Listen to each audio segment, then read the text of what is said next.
Hi everybody and welcome to this video. Today we're going to be looking at basic meshes, the ones that are available inside Unity, how to use them and what they are. So let's get started. So we've got our basic project here that we set up, and I've got a new scene just called basic meshes, and we're going to use this to add on some meshes. So let's have a quick look at what we've got access to. So if we look into our 3D menu here, we've got some basic shapes, some basic meshes to work with, and we're going to cover the cube, the sphere, the capsule, the cylinder, the plane and the quad. And if you've not done any modelling before, you probably haven't got used to Blender yet, and there's actually a lot you can do inside Unity with these basic meshes, if I can speak correctly, that you can actually use these to create some nice simple games. So let's create something. Let's start with the plane object and have a look at what this is. So a plane object is essentially a plane. It is a flat surface which doesn't have any other information other than these sort of 4 corner points. So behind this mesh is essentially 4 vertices at each corner, and then Unity uses that information to display this plane. Now if we look at a plane, we have a scale up here of 1, 1 and 1 on each of these axes. Now a plane is the only object in Unity that a scale of 1 is not 1 meter. So generally speaking, let's add in a cube mesh, and I'll just set this to 0, 0, 0. So if we look at this cube, its scale is 1, 1, 1. Now that means that it is 1 unit by 1 unit by 1 unit.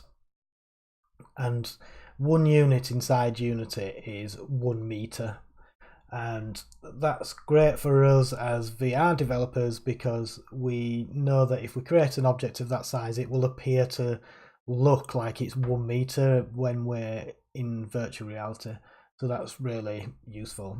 So as I was saying when we were on the plane, even though this is 1, 1, 1, it's not actually 1 meter.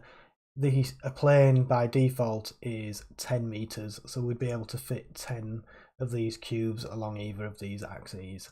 And the 1 in the Z for the height, sorry, in the Y for the height, won't actually affect anything because it is a flat plane. So any different sizes in here, if you go to 0, you'll notice that it doesn't know how to render this object. You're trying to tell Unity that there's a shape this big, but it's got no depth to it at all, so you need at least 1 in here, and this can be any number up from there, but it won't affect the height. So that is a plane. We would use that as something like our ground object, or maybe a wall object where we don't need any thickness to the wall.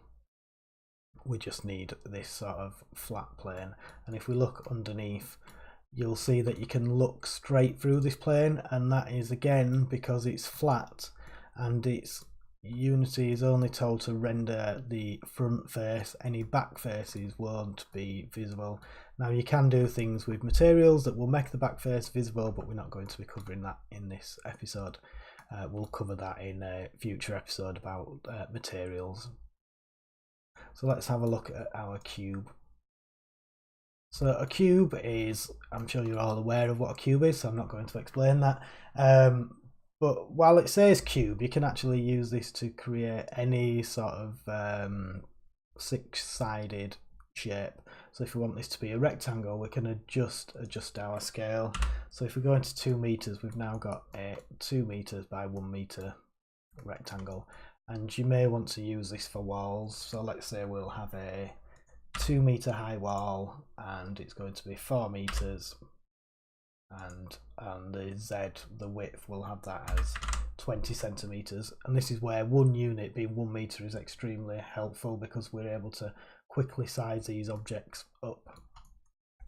I'm just going to make sure our plane is on 0, 0, 0, so that puts it at the center of the game world. And there'll be another video on the transformer going into a bit more detail, so don't worry about that. We're just looking at these basic meshes.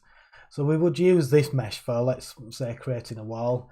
So I'm just going to set some transforms here, and that can act as one side of our wall. Now I'm just going to press Ctrl and D, and I'm just going to duplicate this cube, and then we'll move this across here. So you can see we've now got two walls, and I'm holding down Shift here, so Shift and click will select multiple objects, and let's duplicate again. And now we're going to rotate this on the y-axis, I think. Yeah, y-axis, and that will rotate these round. We can also just type in, so I'm just going to type in 90, and then we're going to position these back here. So you can see very quickly we've got some kind of room.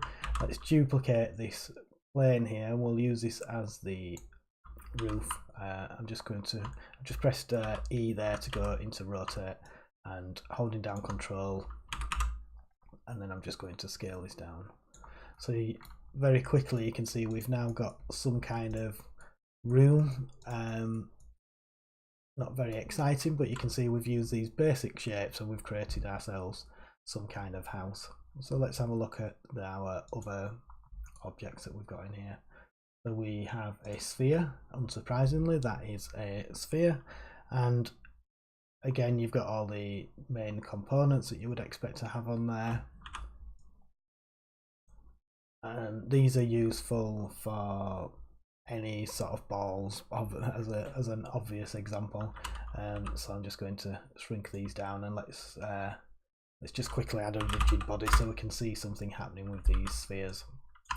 I'm just going to duplicate a lot of these, just so we've got something that we can see when we press play mode. It's a bit dark in this room, so let's right click and create another game object, and we'll have a point light so we can now see our meshes inside here.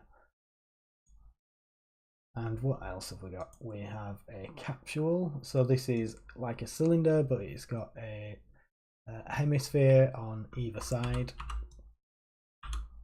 And why don't we add a rigid body onto here as well, so we can see how this acts. And the other thing we've got is a cylinder, and this is just a cylinder. I don't think I need to explain what these shapes are to you. And let's have a look at a quad. Now, a quad is similar to a plane, but it is 1 unit is 1 meter for a quad, and we can use this again as any sort of flat surface, like a table maybe, or something like that. And we can adjust the scale here. So these are all the basic meshes that we've got available to us inside Unity. You can use these to create many different sort of games without having to get too much into modeling. I think when I first started out, I built like an entire house with just these basic objects, like a square sofa and some stairs going up that I could actually walk around in VR before I started to learn how to do Blender. It was quite a nice thing to do. So let's pop into play mode here, and actually we don't want the game view. And you can see inside our house here we've got these cubes and circles, so we'll just press play, and you can see now these are reacting due to those rigid bodies. So that is the basic meshes that you've got available to you inside Unity. At this point you would be able to start building some environments and start to build a very basic sort of game. I hope this was useful, and I will see you in another episode. Thank you very much.